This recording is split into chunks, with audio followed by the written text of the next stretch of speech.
Madame, Monsieur, bonsoir et soyez les bienvenus. À présent, les titres.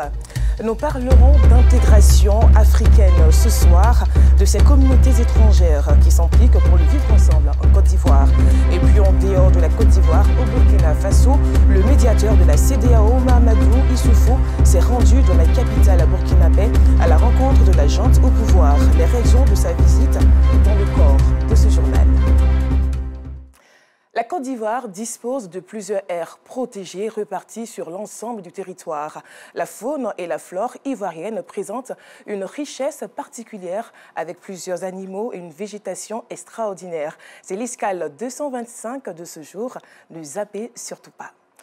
La Côte d'Ivoire, pays de l'hospitalité, une réalité que les communautés étrangères vivant en Côte d'Ivoire ont décidé de traduire en actes ce samedi 11 juin au terrain à Biraoul d'Anoumabo dans la commune de Marcory. Initiateur de l'événement, le Bureau ivoirien pour la promotion de l'intégration africaine, BIPIA. Les détails avec Clément Boko. Le terrain à Biraoul d'Anoumabo dans la commune de Marcory affiche complet ce samedi 11 juin. 150 associations africaines et 15 communautés de la CEDEAO ont répondu présents au rendez-vous de l'intégration africaine. Pari réussi pour Oumar Kaban Diaye, le directeur du Bureau ivoirien pour la promotion de l'intégration africaine, BIPIA, initiateur de la rencontre. Pour lui, l'intégration africaine est indispensable pour une paix durable en Côte d'Ivoire. Toutes les guerres sont des problèmes d'intégration. La Deuxième Guerre mondiale, la Première Guerre mondiale, le conflit actuel, la guerre russo-ukrainienne est un problème d'intégration. Donc il y a lieu absolument que nous puissions réaliser cette intégration. Nous avons eu la chance et le privilège d'avoir le premier président de la Côte d'Ivoire, un visionnaire, le président Félix Houphouët-Boigny. Nous ne pouvons pas manquer de penser à sa devise, sa philosophie. Union, discipline, travail. Cette rencontre a été un moment de reconnaissance envers les organismes et communautés qui ont toujours œuvré pour le vivre ensemble en Côte d'Ivoire. Le prix spécial de l'intégration africaine a été octroyé à la communauté Cheikh Yacouba Silla pour son rôle déterminant dans la consolidation de la paix et la cohésion sociale représentée par Aliou Silla. Un présent a également été offert au ministre d'État, ministre des Affaires étrangères, représenté par son directeur de cabinet. L'excellence a été au rendez-vous au groupe scolaire Saint-Joseph, la sagesse du Vallon. Les meilleurs élèves ont été primés pour le travail abattu tout au long de l'année scolaire. À cette occasion, plusieurs activités ont commémoré cette journée d'excellence dédiée aux enfants les plus méritants. Anicette Colomb-Blessing. Le groupe scolaire Saint-Joseph, la sagesse, a célébré ses meilleurs élèves à travers une cérémonie de remise de diplômes. Ces primés, allant de la maternelle au CM2, ont à travers des ballets et sketchs montré aux parents toute la formation acquise au cours de l'année scolaire. Ils expriment leur joie d'avoir bien travaillé à l'école. Je lis mes livres qui chantent. Je lis aussi mes livres qui font le son. Je fais beaucoup d'exercices à la maison. Je suis très fière d'avoir eu le 2e rang et de passer en classe supérieure. Ma maman me laisse plein d'exercices que j'étudie. Les parents d'élèves ont quant à eux remercié les encadreurs avant de dévoiler leur méthode de travail en termes d'encadrement à la maison. Je suis très fière de ma fille pour ce diplôme. À la maison, on lui achète des livres, des comptines, des trucs comme ça qui racontent des histoires. Chaque fois qu'ils reviennent de l'école, je demande d'abord s'ils ont des exercices. S'ils ont des exercices à faire, on les fait ensemble ou bien sous la supervision d'une tante. Pour la fondatrice de cet établissement et le parrain, il faut encourager ces tout-petits à aimer le goût du travail, mais aussi leur apprendre depuis le bas âge le goût de l'entrepreneuriat. Nous enseignons toutes les disciplines, mais nous mettons surtout l'accent sur les activités extrascolaires qui préparent un peu les enfants à l'entrepreneuriat, parce que tout le monde n'aura pas la chance d'aller jusqu'au très haut niveau. Alors on leur apprend par exemple à faire du jardinage, de l'élevage. L'excellence est un art qui se gagne par la pratique constante. Donc pour tous les enfants qui ont été célébrés, qui ont été primés aujourd'hui, c'est important qu'on puisse les encourager et qu'ils continuent de travailler ainsi. C'est par des notes de gaieté que cette cérémonie de récompense des meilleurs élèves de cet établissement scolaire a pris fin. Organiser un atelier de restitution pour rendre compte des conclusions issues de la 6e édition du Forum international du leadership féminin tenu à Kigali au Rwanda du 28 mai au 4 juin dernier afin de favoriser une forte représentativité des femmes dans les instances de décision et assemblées électives ivoiriennes. C'est l'objectif visé par la coalition des organisations unies section Côte d'Ivoire. Yacouba Koulibaly pour Le Point. Les femmes sont peu représentées dans les instances de décision. Pour pallier à cette insuffisance, la coalition des organisations unies section Côte d'Ivoire, Corps Uni, a organisé un atelier en vue de rendre compte des résolutions issues de la 6e édition du Forum international du leadership féminin. Cette rencontre s'est tenue à Kigali, au Rwanda, du 28 mai au 4 juin dernier. Une opportunité pour Agnès Monet, nouvellement investie présidente de la coalition pour le lobbying en faveur du leadership féminin, de rappeler ces défis. Nous allons nous investir auprès de nos autorités institutionnelles, privées, etc., dans tous les secteurs, aussi bien au niveau des femmes, de toutes les catégories de femmes, pour sensibiliser à la nécessité de renforcer la présence des femmes. Il y a la volonté politique, mais il y a aussi l'engagement de chacun et de chacune. Comment faire pour que chez nous ici, ceux qui doivent s'engager aussi bien au niveau politique qu'au niveau civil, etc., puissent effectivement s'engager. Désirée Diomon, présidente des Organisations Unies de Côte d'Ivoire, livre le programme des actions d'appui à la réussite de la mission de la présidente Agnès Monet. Nous avons décidé le 30 juillet de fêter Agnès Monet et de la réinvestir ici autour de ses sœurs. Et Agnès Monet va faire le tour de ses sœurs, de ses aînés, de ses petites sœurs, pour solliciter leur soutien pour réussir sa mission. Une initiative saluée par une tête couronnée, membre de la coalition des Organisations Unies de Côte d'Ivoire. Nous sommes allés pour le leadership féminin et ce voyage nous a beaucoup appris. Selon l'UNESCO, une meilleure représentativité des femmes dans l'économie est un facteur clé de création de richesse, donc de croissance. Sans oublier le réseautage qui est également un puissant instrument qui apporte des opportunités inimaginables. Sur le thème de la culture, la fête consulaire 2022 de la ville de Lyon s'est une fois de plus déroulée à la place Bellecour.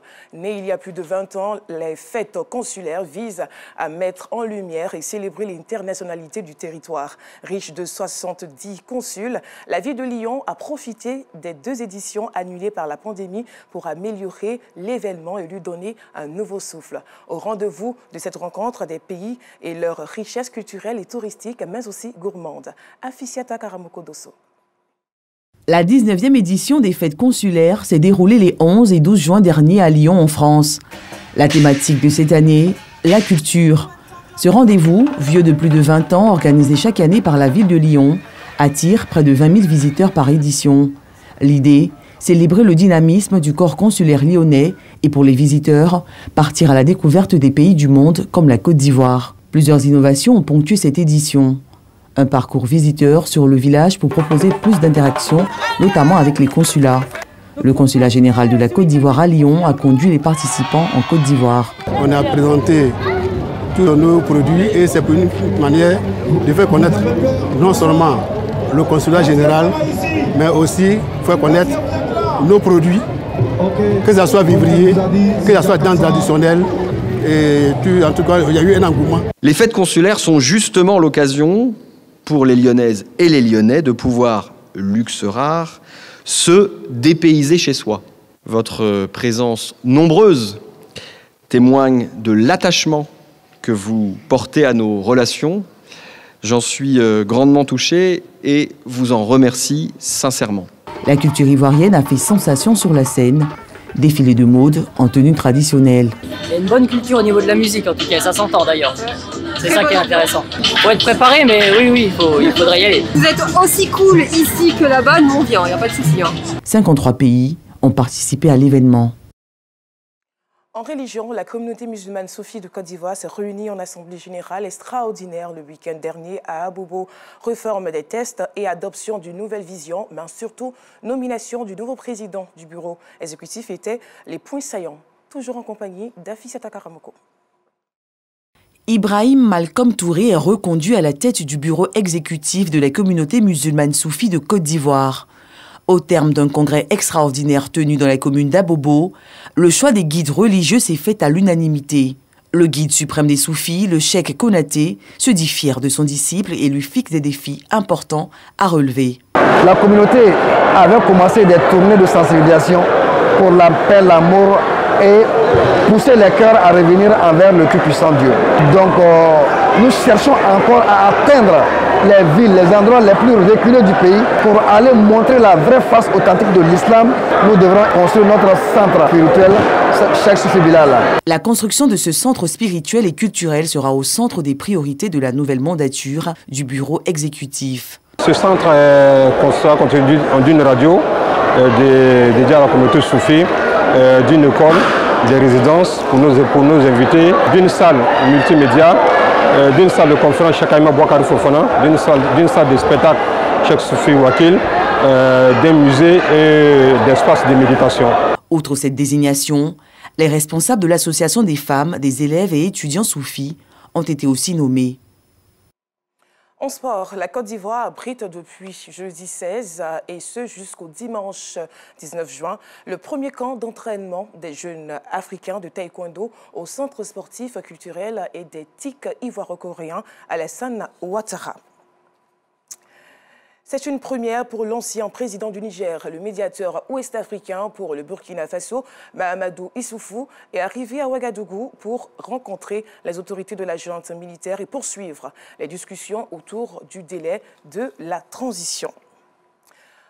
En Asie du Sud, une attaque à la grenade par un groupe d'hommes armés dans un temple sikh a fait au moins 2 morts ce samedi matin à Kaboul, la capitale de l'Afghanistan. Un membre de la communauté sikh a été tué et 7 autres ont été blessés. Un combattant taliban a également été tué. Du côté des assaillants, aucune information pour le moment. À présent, du tourisme dans l'escale 225.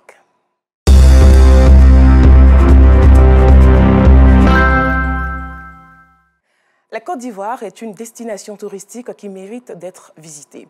Son patrimoine culturel, son relief, ses monuments historiques et ses 520 km de côte bordant l'océan Atlantique constituent une brochette de curiosités à découvrir. À cela s'ajoute sa faune et sa flore qui présentent une richesse particulière avec plusieurs espèces animales et végétales uniques. Alassane Parguin Trabo et Kadeb Bachil nous conduisent à la découverte du parc national de Koumoué. 500 km parcourus pour découvrir l'un des attraits touristiques les plus importants de Côte d'Ivoire. Le parc national de la Komoé, situé dans la ville de Bouna, à l'est du pays. Ce mercredi 26 janvier 2022, nous sommes en pleine saison sèche. La nature verdoyante des temps de pluie a fait place à une savane herbeuse. Le feu a été mis au parc, mais pour une raison bien particulière. La plupart des espèces animales inféodées à cette zone nécessitent d'avoir régulièrement du fourrage à manger. Et pour maintenir la dynamique de formation savanicole, il est important d'utiliser le feu comme un outil de gestion. Le colonel Quadio Roger, directeur régional de l'OIPR, Office ivoirien des parcs et réserves, et ses équipes veillent au quotidien sur la préservation de ce joyau vaste de plus d'1 148 756 hectares. Nous avons les agents secteurs qui réalisent régulièrement des patrouilles à l'intérieur du parc et puis les commandos forestiers qui sont dans une brigade mobile qui chaque jour mènent des activités de répression au niveau donc, du parc national de la Komoé. Parallèlement à cela, nous avons des activités que nous menons à la périphérie du parc en termes de sensibilisation, en termes de mise en œuvre d'activités génératrices de revenus ou de projets communautaires pour amener les gens à comprendre l'intérêt de la préservation du parc. Les enjeux.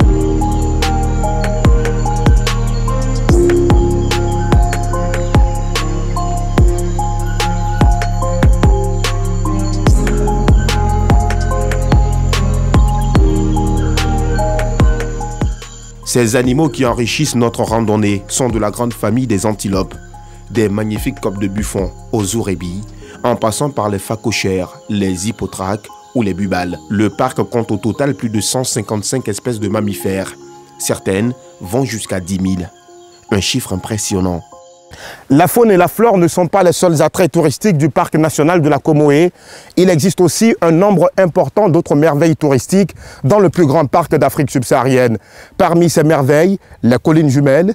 Nous nous trouvons justement sur l'une d'entre elles, des collines à partir desquelles vous avez une vue magnifique sur toute la verdure luxuriante que nous offre le parc national de la Comoé. C'est un espace où on peut faire du camping et voir en contrebas les animaux qui gambadent. C'est ici un endroit où, comme vous le sentez, il y a cet air pur que vous respirez qui fait du bien au corps. Et parmi les autres attraits du parc figure cette mare au buffle. Une mare qui ne tarit jamais. Nous sommes en pleine saison sèche et là, on a encore de l'eau dans la mare.